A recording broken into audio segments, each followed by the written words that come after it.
بسم اللہ الرحمن الرحیم۔ السلام علیکم ورحمۃ اللہ وبرکاتہ۔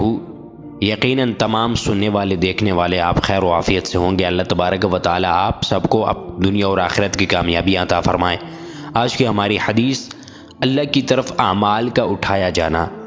حضرت اسامہ بن زید رضی اللہ عنہ سے مروی ہے کہ رسول اللہ صلی اللہ علیہ وسلم نے ارشاد فرمایا، شعبان کا مہینہ رجب اور رمضان کے درمیان کا مہینہ ہے، لوگ اس کی فضیلت سے غافل ہیں، حالانکہ اس مہینے میں بندوں کے اعمال پروردگار عالم کی جانب اٹھائے جاتے ہیں، لہٰذا میں اس بات کو پسند کرتا ہوں کہ میرا عمل بارگاہ الہی میں اس حال میں پیش ہو کہ میں روزہ دار ہوں۔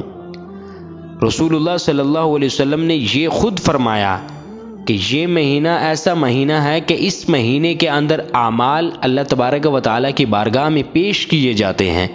تو آپ علیہ الصلوۃ والسلام تمام انبیاء اور تمام کائنات سے افضل ہو کر اس بات کو پسند کرتے ہیں کہ جب میری اللہ تبارک و تعالیٰ کی بارگاہ میں ملاقات ہو، میرے اعمال پیش ہوں تو میں روزہ دار ہوں۔